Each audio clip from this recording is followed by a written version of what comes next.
त्रिदलं त्रिगुणाकारं त्रिनेत्रं च त्रियायुधं त्रिजन्मपापसंहारम् एकबिल्वं शिवार्पणम्।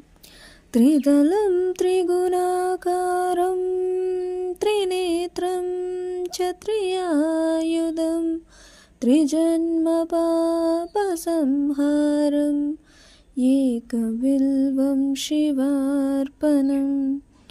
अखण्डबिल्वपत्रेण पूजिते नन्दिकेश्वरे शुध्यन्ति सर्वपापेभ्यो एकबिल्वं शिवार्पणम्। शालिग्रामशिलामेका विप्राणां चातुचात्रये सोमयज्ञमहापुण्यम् एकबिल्वं शिवार्पणम्। दण्डिकोटिसहस्राणि वाजपेयशतानि च कोटिकन्यामहादानम् एकबिल्वं शिवार्पणम्।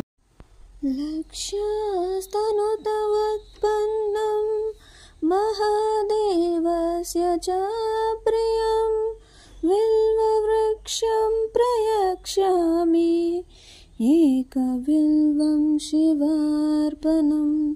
लक्ष्यस्तनुतवत्पन्नं महादेवस्य च प्रियं बिल्ववृक्षं प्रयच्छामि एकबिल्वं शिवार्पणम्।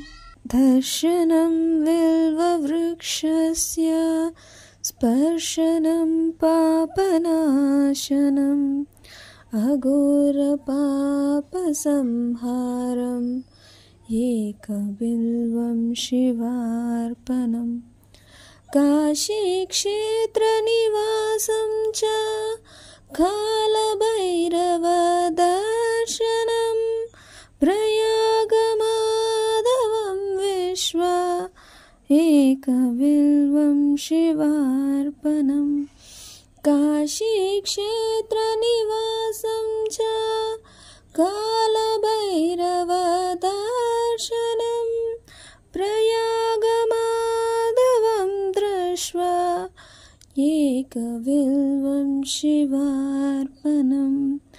मूलतो ब्रह्मरूपाय मध्यतो विष्णुरूपिणे अग्रतः शिवरूपाय एकबिल्वं शिवार्पणम्।